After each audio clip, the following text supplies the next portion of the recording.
Hi, I'm Lori McMortgage, and since 1996, I've been helping families buy homes when they didn't have the cash to pay for it by providing home mortgage financing. One of my favorite things about the job is that I get to learn something new every day. Guidelines are constantly changing, and no two applications are the same.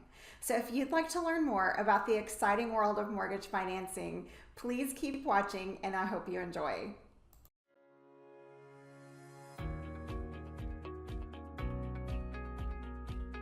If you're buying a home or doing a refinance of your existing mortgage, you may be wondering how the whole mortgage process works. Knowing where you are in the process and what the next steps are can be very helpful. Let's begin with step 1, which is submitting an application. You can complete a mortgage application online, in person, or over the phone. Once you've submitted an application, the loan originator will contact you to ask some additional questions. The next step is to see how much you qualify for, which takes us to step 2, qualification. If you're buying a home, the loan originator may give you a pre-qualification or pre-approval letter so that you know how much money you can borrow so you can go out and look at homes. When you refinance an existing mortgage, you may be simply wanting to change the terms of your loan to a lower rate or get a fixed rate mortgage if you're currently in an adjustable rate mortgage, otherwise known as an ARM. Or you may want to take money out, which is called a cash out mortgage. Whatever you want to do, you'll need to know how much you qualify for. Whether you are buying or refinancing, the loan originator will ask you some initial questions like how much you earn, how much you have in savings, how much do you owe on your credit cards, cars, etc. This will help them to find out what programs are available for you and how much you may qualify for. This brings us to the next step, which is submitting your documentation.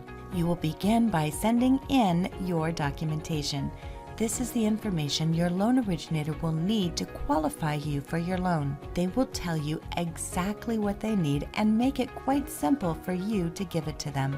Once you have given them the initial information that they need, they will then send you paperwork that is called disclosures, which is the next step.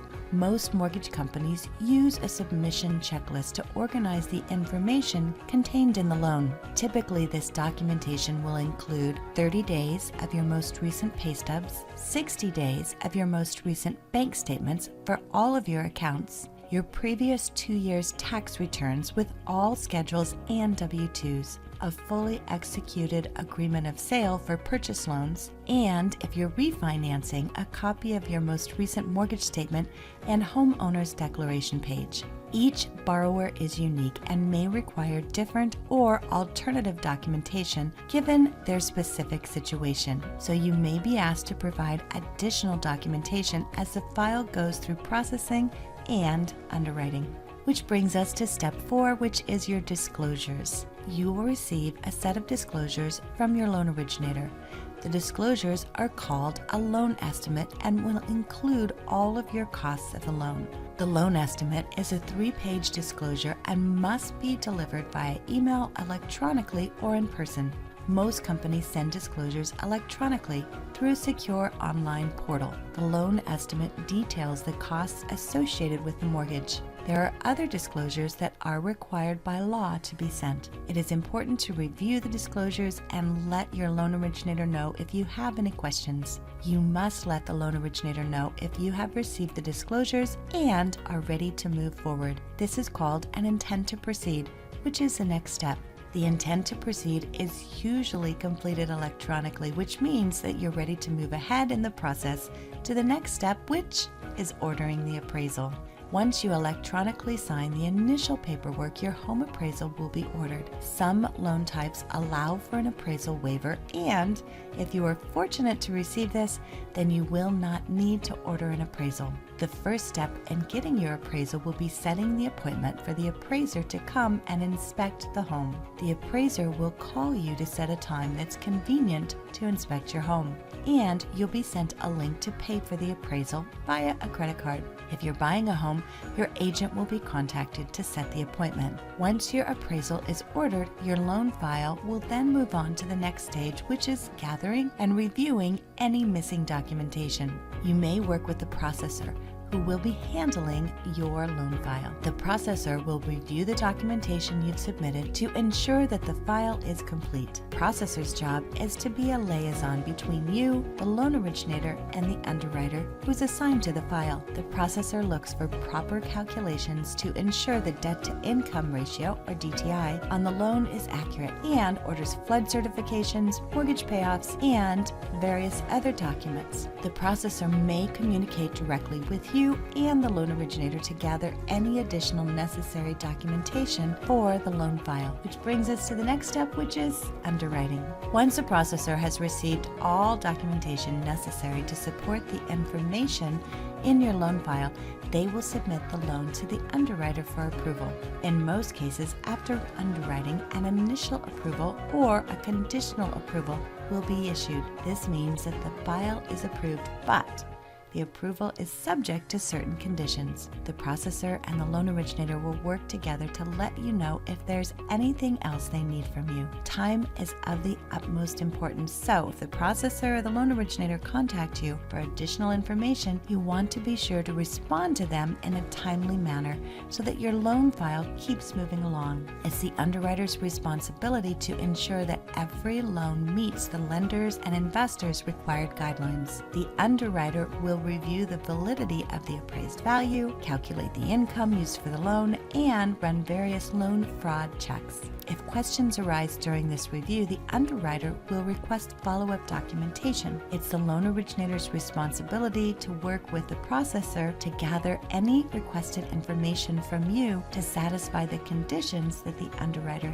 has requested. In a purchase transaction, many moving parts must come together at the same time for the file to proceed to a smooth close. Sellers, buyers, real estate agents, and title companies or attorneys all have tasks and responsibilities that must be coordinated. So it's very important for the loan originator to remain in close contact with all involved parties and to make sure that everyone is aware of any potential pitfalls or delays that may arise. The loan originator will stay in contact with you during the transaction, and communication is critical for a successful transaction. So let's move on to step 9, which is closing. Once the file has been given the clear to close by the underwriting department, it moves to the closing department. In a refinance transaction, closing is scheduled at the convenience of you, the borrower, and the loan originator will inform the title company and the closing department of the requested time and date. It is best to schedule a closing at least 24 hours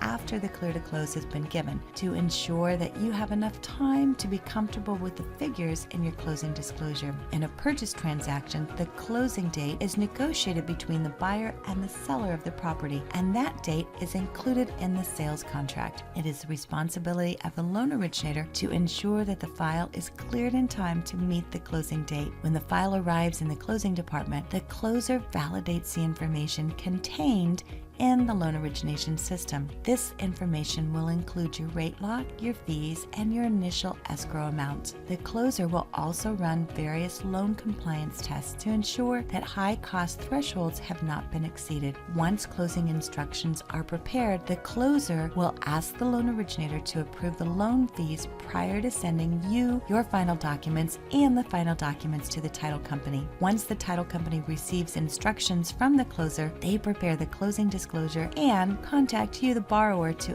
confirm the closing date and time. The closer then verifies the accuracy of the closing disclosure and forwards it to the loan originator for review. The closing disclosure must be received and acknowledged by you, the borrower, at least 3 business days prior to closing. This is typically when you sign your closing documents. So now you've signed your closing documents, and let's move on to the next step, which is what happens after closing. When loan documents have been signed by you, the borrower, and the 3-day rescission period has passed, this is for a primary residence for refinance, then loan funds are dispersed. Prior to funding, the lender will review the signed documents and ensure that any prior to funding conditions have been cleared on the loan file. Most lenders require the signed package back from the title company 24 hours in advance of the funding. This will allow plenty of time for the funding department to validate the documents, correct any errors, and schedule the funding date. So as you can see, there are many steps that go into closing a loan. You always want to make sure and ask your loan originator any questions that you have along the way. Stay in close contact and make sure that you know what the next step is.